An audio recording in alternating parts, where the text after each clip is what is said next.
Please watch my video.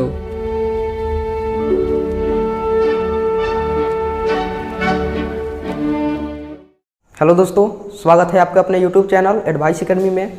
मैं पहले ही आप लोगों को बता दिया था कि इंट्रोडक्शन में ही बताया था कि आप लोगों का जो मॉडल सेट है CHS क्लास 9th के लिए जो आज से स्टार्ट हो जाएगा और पर डे 7 बजे सुबह में यानी मॉर्निंग में आपका वीडियो आपके व्हाट्सएप ग्रुप में आ जाएगा। तो दोस्तों सबसे पहले आप लोगों को मैं बता देना चाहता हूं कि मॉडल सेट में 50 क्वेश्चन होंगे, 10 मैथ से, 10 साइंस से, 10 इंग्लिश से, 10 हिंदी से और 10 जो होंगे GK GS से होंगे। तो चलते हैं क्वेश्चन की तरफ।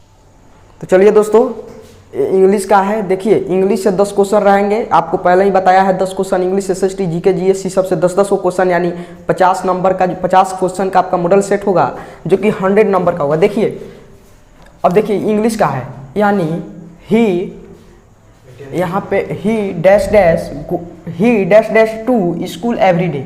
अब दोस्तों यहाँ पे गोज होगा कि इज गोइंग होगा। देखिए क्वेश्चन को आगे समझिएगा, ये टेंस से रिलेटेड सभी क्वेश्चन है। वह प्रतिदिन स्कूल जा रहा है कि जाता है, यह सिंपल प्रेजेंट होगा इसमें, इसलिए यहाँ पर गोज का प्रयोग होगा। देखिए कभी भी थर्ड पर्सन सिंगुलर नंबर के साथ SES का प्रयोग होता है और जब प्रतिदिन का काम होता हो जाता है सिंपल प्रेजेंट टेंस या प्रेजेंट इंडेफिनिट टेंस, तो उसमें सब्जेक्ट प्लस V1 या V5 प्लस सब्जेक्ट का रूल अलाउ होता है। तो इसीलिए यहाँ पर क्या हो जाएगा, आपको यहाँ पे आपका गोज हो जाएगा आंसर। अब देखिए ही dash dash a poem now, यहाँ नाउ है, नाउ मीन्स अभी। जब अभी कोई भी काम करने का बोध हो यानी the work which is going on, यानी जो काम चल रहा है लगातार, यानी वह प्रेजेंट कंटिन्यूअस टेंस हो गया, उसमें subject plus ERM plus V4 plus object का रूल अप्लाई होता है। तो इसीलिए यहाँ पे लगातार का बोध हो रहा है। तो यानी इसमें क्या लगेगा, यहाँ पर इज प्लस ING यानी वर्ब 4 हो जाएगा। यानी he is reading a poem now, इसका मतलब क्या हो गया, वह अभी एक पोयम यानी कविता पढ़ रहा है। रीडिंग यानी पढ़ रहा है। देखिए अब यहाँ पे देखिए फर्स्ट सोल्व हो गया, सेकंड भी सोल्व हो गया, थर्ड नंबर में आइए। ही नेवर, वह कभी झूठ नहीं बोल रहा है, वह कभी झूठ नहीं बोलता है। इसमें आपको सेंटेंस को समझिएगा, ही नेवर टेल्स अ लाई, कभी भी थर्ड पर्सन हो, सिंगुलर नंबर हो, SES का प्रयोग होगा। देखिए तो यहाँ पे टेल्स हो गया आपका। क्वेश्चन नंबर 3 भी सोल्व। देखिए क्वेश्चन नंबर 4 में I dash dash him tomorrow, यानी टुमारो, यहाँ पे टुमारो यानी कल का बात हो रहा है, it means the future time. So यहाँ पे यूज होगा आपको शैल सी, यानी आई शैल सी हिम टुमारो, यानी मैं उससे कल मिलूंगा। हो गया आपको क्वेश्चन नंबर 4 भी सोल्व। क्वेश्चन 5 देखिएगा, ही नेक्स्ट मंथ, यहाँ पे दोस्तों विल गो, यहाँ पे गो छूट गया है, तो यहाँ पे आपको हो जाएगा he will go next month, यानी वो अगले महीने जाएगा। तो यहाँ पे आपका इसका हो जाएगा विल गो। अब देखिए आते हैं क्वेश्चन नंबर 6 पे, my father will come tomorrow, मेरे पिताजी कल आएंगे। तो यहाँ पे आपको कल आएंगे यानी टुमारो का बोध हो रहा है, it means the future time.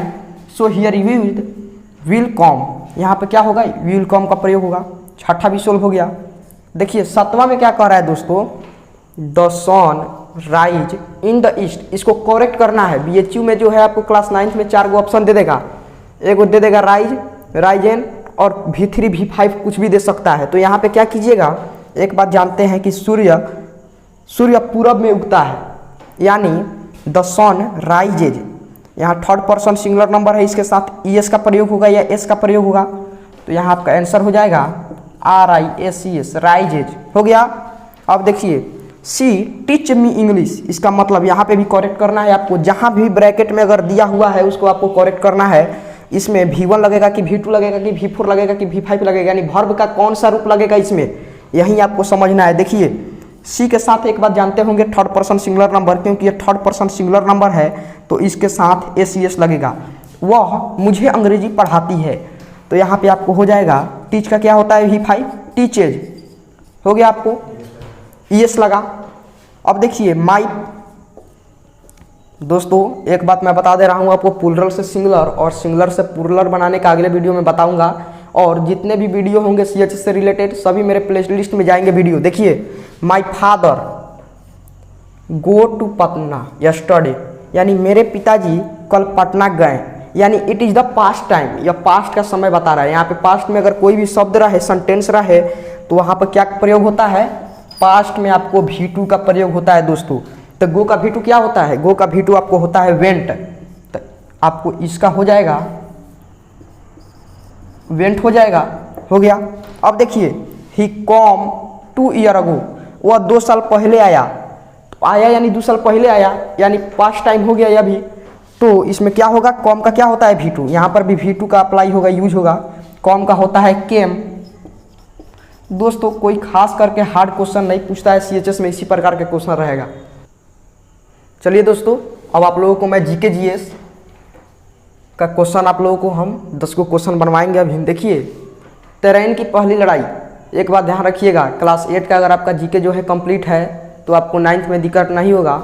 और आपका CHS का जो GK GS का क्वेश्चन होगा, अगर SST और GK कंप्लीट है 8 क्लास का, तो आपको कोई दिक्कत नहीं होगा।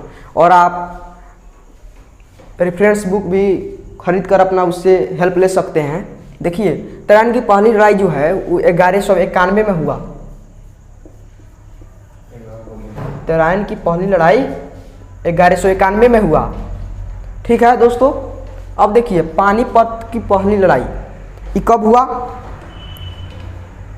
पानीपत की पहली लड़ाई जो है 1526 ईस्वी में हुआ, ठीक है, 1526 में। अब देखिए खानवा की पहली लड़ाई, खानवा की पहली लड़ाई जो है 1527 में हुआ। चलिए दोस्तों देखिए, 3 नंबर में खानवा की लड़ाई जो है आपको 1527 में हुई। घाघरा की लड़ाई जो है 1529 में हुआ, ठीक है। अब देखिए, हल्दी घाटी की लड़ाई 1576 में हुआ, 1576 में हुआ। कृष्णा नदी का उद्गम स्थान महाबलेश्वरम, महाबलेश्वर कहाँ पे है, महाबलेश्वर, कृष्णा नदी का उद्गम स्थान महाबलेश्वर, महाराष्ट्र, ठीक है दोस्तों।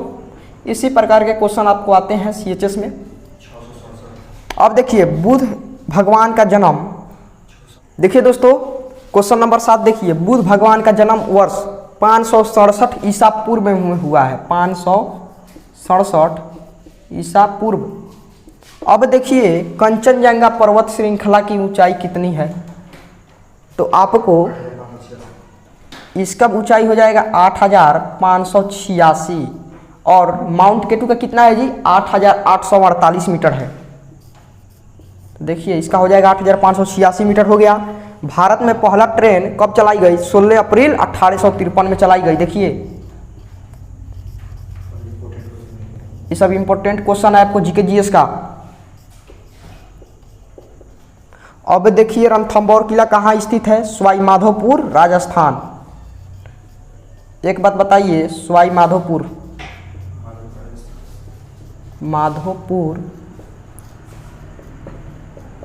राजस्थान। दोस्तों एक क्वेश्चन और याद रखिएगा, जयपुर की स्थापना किसने की, सवाई जय सिंह, ठीक है। क्वेश्चन 10 को सोल्व हो गया आपको GK GS से। दोस्तों ये रहा आपका हिंदी ग्रामर का जो है मॉडल सेट 10 को क्वेश्चन है। देखिए इसमें जो है विलोम शब्द आता है, मुहावरा आता है, लोकोक्तियाँ आता है, अलंकार आता है और परिवाची शब्द आता है, सर्वनाम, संज्ञा, विशेषण, यही सब के प्रकार आते हैं। और इसी प्रकार के क्वेश्चन होते हैं जिसमें कारक, संधि, समास ये सब पढ़ने होते हैं। देखिए क्वेश्चन में लिखा हुआ है दोस्तों, ये MCQ क्वेश्चन है, इसमें से आएगा ही आएगा। देखिए अर्वाचीन का विलोम क्या होगा, अर्वाचीन का दोस्तों विलोम होता है आपको प्राचीन।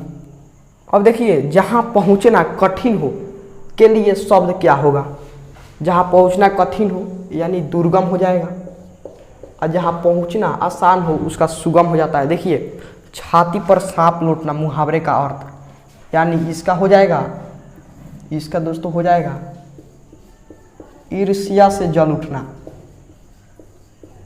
ईर्ष्या से जलना, ठीक है। देखिए कर कमल कौन सा अलंकार होगा, कर कमल जो है आपको उपमा अलंकार होगा, यह उपमा अलंकार होगा, ठीक है। जैसे देखिए दोस्तों, रामायण महाकाव्य की भाषा है, रामायण महाकाव्य की भाषा यानी संस्कृत हो जाएगा, संस्कृत। देखिए अग्नि का पर्यायवाची शब्द, अग्नि का जानते हैं, अग्नि अनल ज्वाला पावक दहन, यही सब होता है। कोई भी आप एक लिख सकते हैं। दोस्तों मैं आप लोगों को सिर्फ इस सब का आंसर बता रहा हूँ, लेकिन आप लोगों को उसमें 4 ऑप्शन रहेंगे, आप लोगों को सभी चीज़ याद करने होंगे। देखिएगा, आंखों का तारा होना का अर्थ यानी बहुत प्यारा होना, आंखों का तारा होने का अर्थ बहुत प्यारा। अब देखिए स्वागत का संधि विच्छेद क्या है? स्वागत का संधि विच्छेद क्या है आपको? देखिए स्वागत का आपको संधि विच्छेद क्या होगा, तो इसका हो जाएगा आपको, स्वागत का हो जाएगा आपको सु क्यों आगत, स्वागत हो जाएगा आपको। अब देखिए कान देना मुहावरे का अर्थ क्या है? कान देना यानी ध्यान देना, इसका मुहावरे का अर्थ हो जाएगा ध्यान देना। अब देखिए सर्वनाम के कितने भेद होते हैं? सर्वनाम के जो है 6 भेद होते हैं। हो गया आपको 10 को क्वेश्चन सोल्व हिंदी का। ये रहा दोस्तों आपका साइंस का। देखिए कह रहा है a tadpole develops into an adult frog by the process of. देखिए जब कभी टेडपोल जो है डेवलप करता है एडल्ट फ्रॉग में, तो उस प्रोसेस को हम लोग क्या कहते हैं? तो इसका हो जाएगा दोस्तों आपको मेटामॉर्फोसिस।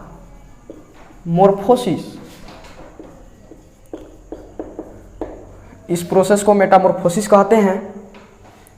अब देखिए the colour portion of eye is क्या होता है? सिलियरी मसल्स होता है, सिलियरी मसल्स। रेयन, रेयन क्या है? रेयन इज आर्टिफिशियल है। देखिए रेयन आर्टिफिशियल है, सिल्क है। अब देखिए यहाँ पे सिलियरी होगा। करेक्ट फार्मूला ऑप्शन, देखिए करेक्ट फार्मूला होता है सबका यही C17H35 COONA। अब देखिए यहाँ पे क्वेश्चन कर रहा है which of the following planets has a least period of revolution around the sun. यानी कौन ऐसा प्लेनेट है जो सूर्य की परिक्रमा बहुत ही जल्दी कर लेता है, सबसे जल्दी करता है। देखिए यहाँ पे आपको हो जाएगा मरकरी हो जाएगा। अब देखिए who was discovered cell, cell का खोज किसने किया था? सेल का खोज जो है रॉबर्ट हुक ने किया था, 1665 में किया था। देखिए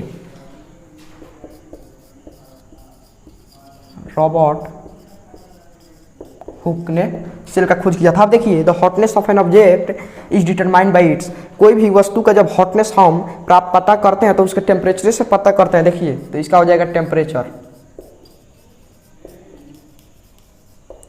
अब देखिए temperature is measure in, temperature क्या चीज में मापा जाता है?